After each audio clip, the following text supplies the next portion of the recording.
about why everything that's good doesn't feel good.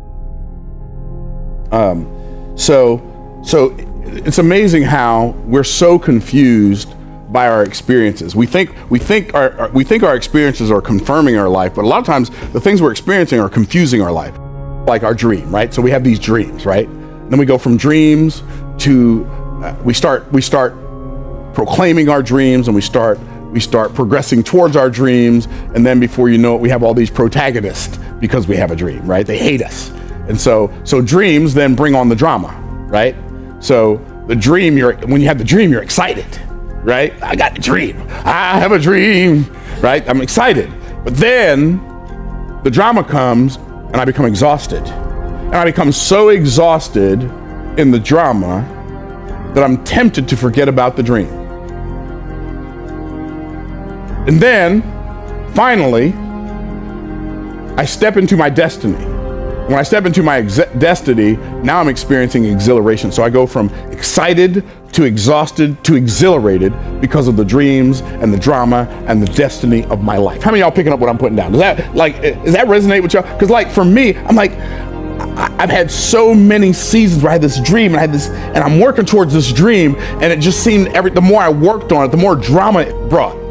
And then I'm going through this drama and I'm exhausted, and I feel like I can't think straight. I feel like I can't see straight. And then all of a sudden, I come through the drama, and all of a sudden, the glories of the destiny are greater than the gore of the drama. And I'm like, wow, I wish I could have had a clearer vision of this while I was in the valley of drama, right? And so Joseph had a dream, and Joseph made the mistake of telling his brothers his dreams.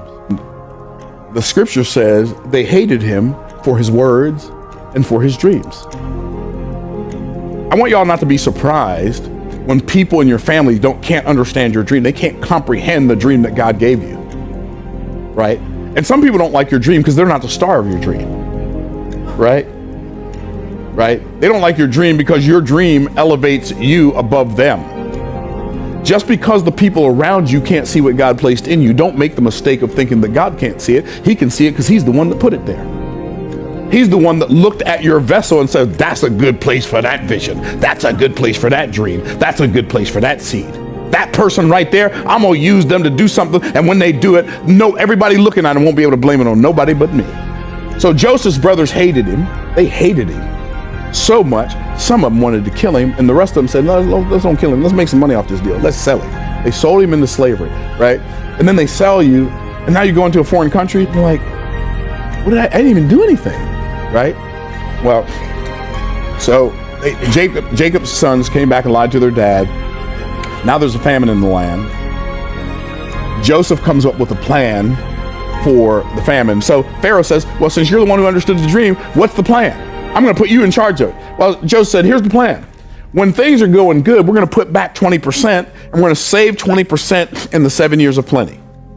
So that saving 20% was, they were taxing the people 20%, and then they were saving 20% of all that they were getting, and they were storing it up in storehouses for the 7 years of plenty. What do we learn from that? What we learn from that is we need to learn to think negative when things are positive. How's that for a motivational speech? What does that mean? When things are going good, store up the good times because the bad times are coming. We know that life works in seasons. Yeah, it's summertime right now, but winter's coming, right? See, the ant is smart enough to think winter all summer, right? When things are going good, you have to be preparing for when things are going bad. Like if there's a lesson that I've learned that lesson. Like the first time I created wealth, I was blessed to create what was decent income and revenue. Man, I bought the $1 million mansion, and I bought the hundreds of thousands of dollars worth of cars, and I was living like a king.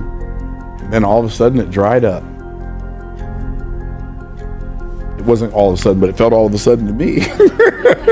Right? And we went from making hundreds of thousands of dollars a month to a couple years later living on borrowed money for 2 years. So guess what? Now, we live so far below our means ain't never gonna catch up.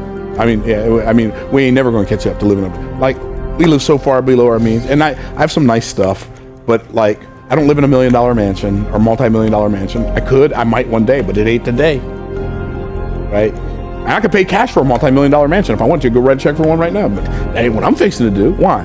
Because hard times are coming. You gotta think winter all summer. You gotta think bad when things are good. You gotta think negative when things are positive. That's what Joseph said. That's what Joseph told Pharaoh. And that's what they did for 7 years when things were going good and everybody else was partying. Joseph was preparing while they were partying. Here's how bad this famine was. The whole world ran out of food, except for Egypt. That includes Jacob and his sons. Okay, watch what happens next.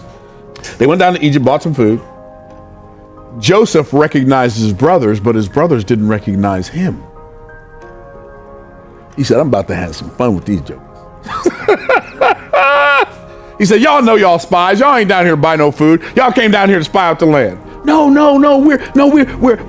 We are the sons of a man who has 12 sons and one son is not, and he still has one younger son at home. Nah, you lying. You know you lying. You're a spy. You came to spy out the land so you can come in and take our food. No, really, we brought money and everything. Here, we're willing to pay for it.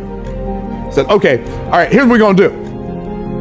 Just to prove that you're not spies, you said you got a younger brother. Okay, here's what you do. One of y'all stay here with me. I'm gonna sell y'all some food, and then y'all go get your youngest brother and you bring him to me, so you can prove to me. Then I'll know you're not spies.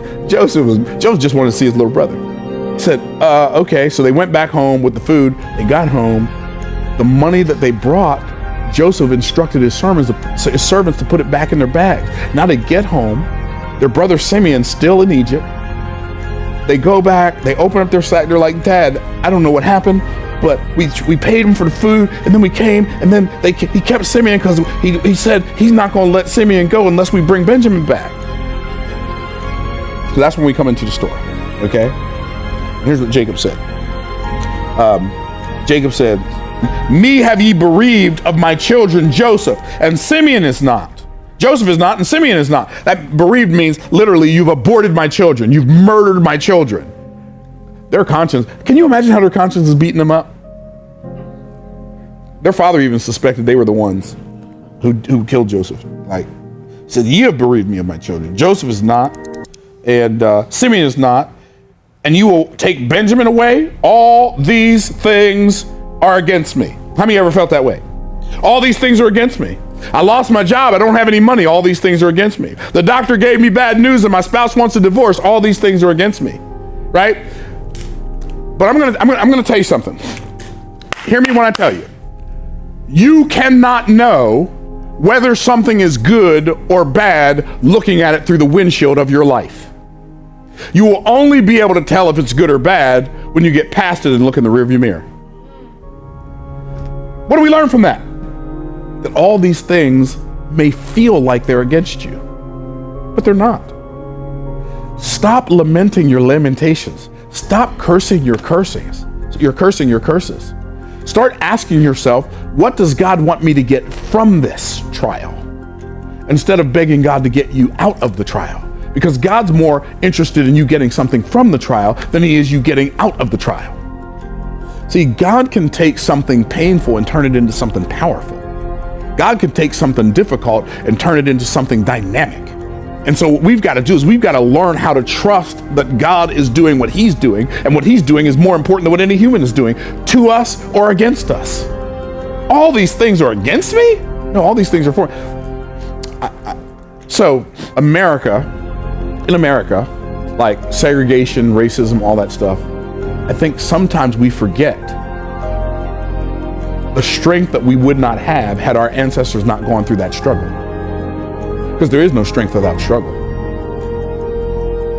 There is no advancement without adversity. There is no destiny without difficulty. And we're so busy looking in the rearview mirror trying to fix what somebody else broke, or trying to get somebody else to fix, trying to fix what was broken for our ancestors, or trying to get somebody else to fix what their ancestors broke, then we're not even utilizing the strength that God gave us as we came through that difficulty to step into a new season. Joseph was sold into slavery, and he became the prime minister. Do you realize he never would have become the prime minister had he not been sold into slavery? It was the difficulty that prepared him for what God already had prepared for him. It was the struggle that got him ready for what God already had ready for him. We need to stop thinking that all of the difficult things that have happened in our lives were bad things. They were just preparatory things. So all I'm saying is, all of us are going to go through difficult things in our lives. Don't make the mistake when we're going through the difficulty. Don't make the mistake of thinking that all these things are against you. Just understand that God's plan is greater than any of our plans. Ask God to guide you and show you what you're supposed to get from it. I think you'll be shocked when he shows you. I'm going to end with this. He starts out with all these things are against me. He ends up with few and evil have my days been. I submit to you that all of us, we don't see things the way they are. We see things the way we are. If you don't like what you see, change the one seeing.